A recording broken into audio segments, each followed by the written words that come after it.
Hello everyone, Inventor719 here, and in today's video we are going to be making a tic-tac coil gun.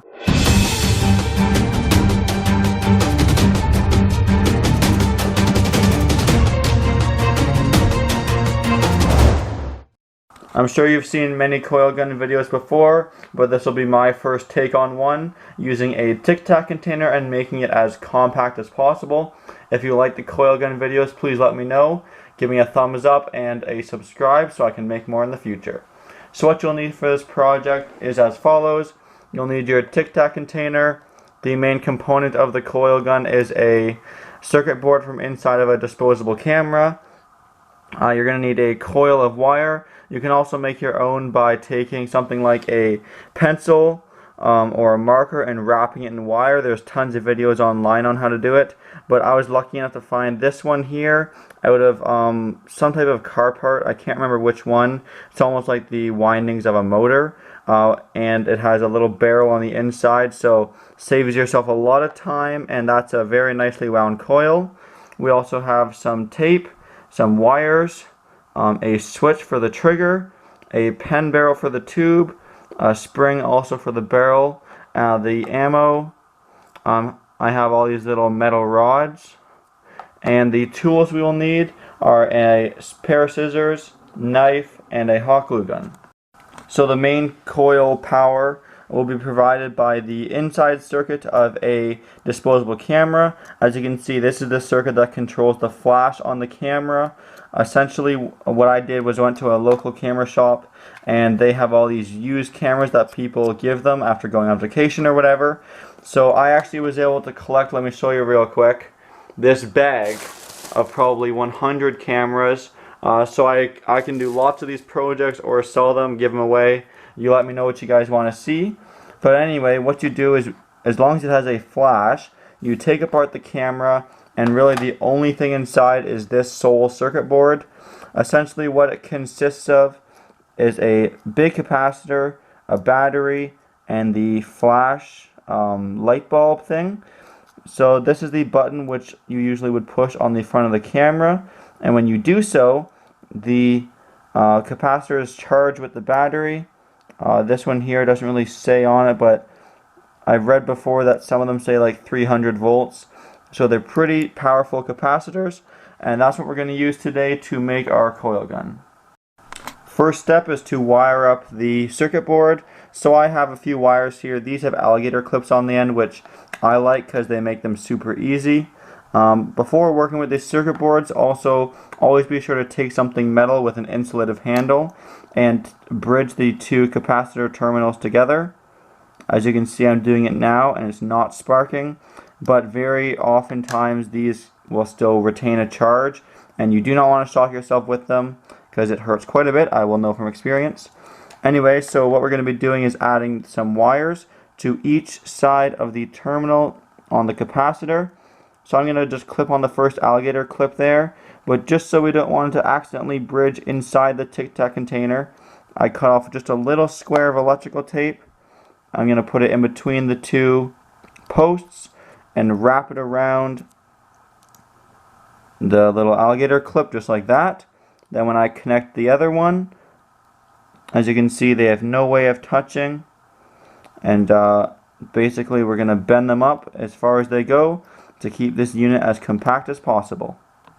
Next up, go ahead and put your unit inside the tic-tac box. This one here is a large tic-tac box, the ones with like 100 mints inside. This is also the special edition for breast cancer, which is quite exciting. Anyway, so as you can see there, I just placed the circuit board inside the box, and basically the button that I was mentioning earlier that has to be pushed is right there. You can see it there. So what I'm going to do now off camera is take out the box, then using my X-Acto knife make a hole so that you can access the button from outside the tic-tac box. There it is. The very first time I tried it ended up working pretty good. Now as you can see, to charge it up, you can easily push that button. The nicest thing about using a tic-tac box for this project is that the lid already comes with a perfect sized hole that you can just feed your wires into, feed them through, and then place the lid on your Tic Tac container. Now we're ready to wire. Quickly before we get to the wiring, I'm actually going to go ahead and do the barrel assembly. So this is our coil. As you can see, it has a blockage in the back, which is perfect so our ammunition doesn't just roll backwards. And then the barrel is going to be out of this pen tube, and what I'm going to do is use this spring over top of the end of the pen tube, just like this, to kind of widen it up a little bit and give it that little sci-fi look as well. Then using some hot glue, I'm simply going to attach it to the center of the coil just like that. There's the barrel attached to the coil with the hot glue gun, and also I've attached the coil just on top of the Tic Tac container with the prongs for the coil facing the opposite way of the wires, so that we have lots of room for wiring, which is our last step of the project. So for the wiring, I'm going to be using this 3-prong 2-way switch. I don't remember the exact terminology on how to label these switches, but this is the type I'll be using today because it's the perfect size to be a trigger for my gun. Now essentially how they work is when this is in the right position, these 2 prongs are connected, and when it's this way, these 2 prongs are connected. So what I want to happen is, as a regular gun would, when you flip it backwards, these 2 provide power to the coil. So basically this is a very simple circuit we're going to do. So there's 2 wires coming off of the capacitor. The first wire you can just send to one of the terminals on the coil. If you put it to the wrong one, the coil will just shoot the projectile backwards, in which case you'll have to switch it to the other one so that it'll come out the barrel. Then essentially the other wire, this yellow wire here, attached to either prong on the switch. Now I'm going to show you guys how to do this without soldering, even though soldering would be ideal. Just put it through the hole and give her a twist. Then for the middle one, I'm going to attach my other wire. As you can see, the hole is soldered through, but if that's the case, fear not. We can just send it around and then bend it down. I'll do that off camera with my wrench. And then the other little tip of the alligator will go to the other prong just like that. And now I'll just go ahead and hot glue the trigger, or the button that will be used as our trigger, in somewhere just like that. And there you have it, the final product. I'll give you a quick overview. I mounted the switch like I said, and in order to get the polarity right, I had to switch up my wires, which is why it looks a little messy. Let me see if I can zoom in on it here for you guys. Yeah, there it is. So I had to switch the polarity so it fires forwards, not backwards. I also took it out so it's a hollow tube, but that makes it nice and easy for loading. You just put your piece of ammunition in the back, even overhang a little bit, and then you're good to fire. I switched out the board for one with a slightly bigger capacitor.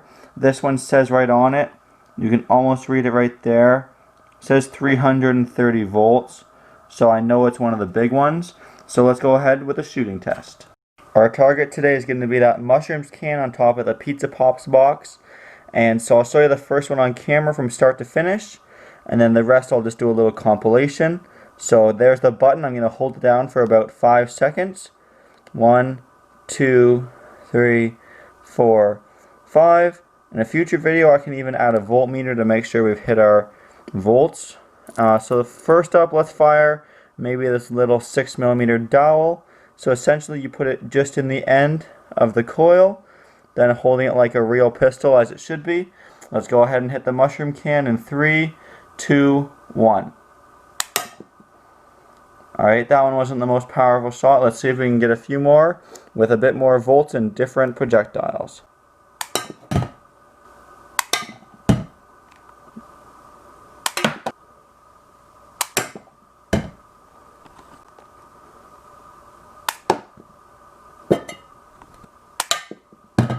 And for my last shooting test, I'm going to shoot it just towards my kitchen so you can see just how far it goes. That was probably the most powerful one yet. So after all those shooting tests, I determined that my best piece of ammunition was the densest, so probably the piece that was highest in the iron content and also fairly light. So this like 1/2 inch long or 5/8 inch long 6mm dowel seemed to work perfectly. As you saw in the last shot there, it got some pretty good speed and distance. So overall, very fun gun. It's actually quite powerful as well. You just have to be very careful not to shock yourself. So there it is. If you like this project and want to see more like it, please hit that like button and also hit that subscribe button right here. And as always, please like, comment, and subscribe. Thanks for watching.